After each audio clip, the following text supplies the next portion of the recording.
Before you begin mounting the ATV-UTV winch, read the included instructions carefully. Then, open the box and check the contents for your particular model.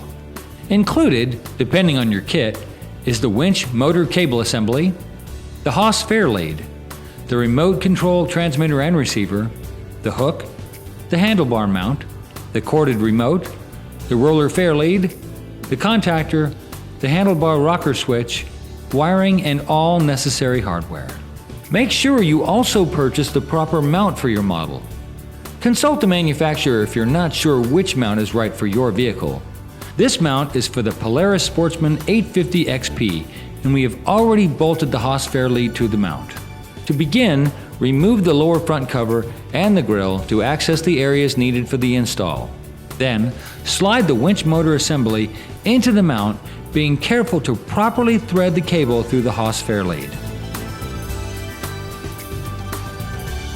When it is properly positioned, place the other mount part in position and secure it with the supplied hardware. Once done, locate the 4 mounting holes on the forward section of the ATV frame.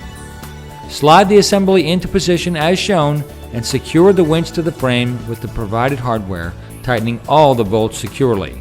Attaching the contactor is next. Remove the cover and note the markings at each bolt.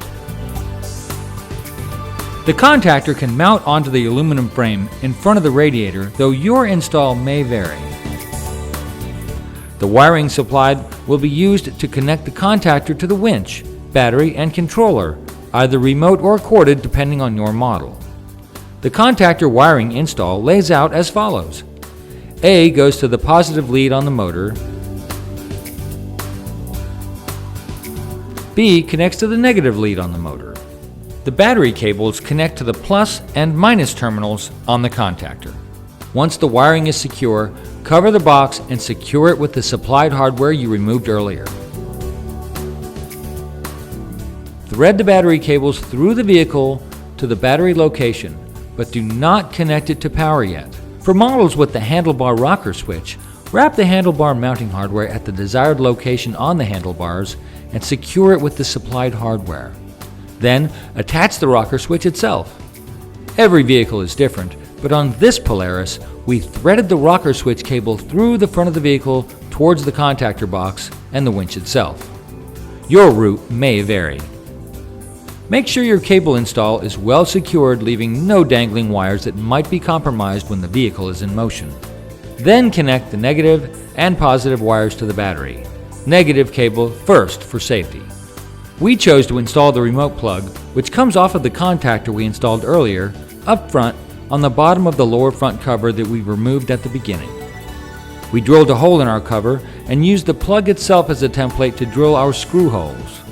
Make sure to use the supplied washers with the mounting hardware here. Then pull your remote cord through from the rocker switch and attach it to your newly installed connector.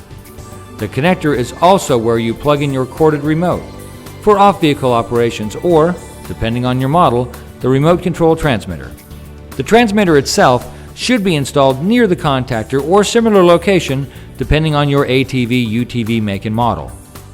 Once your version is installed, test the winch to make sure it's releasing and pulling cable normally.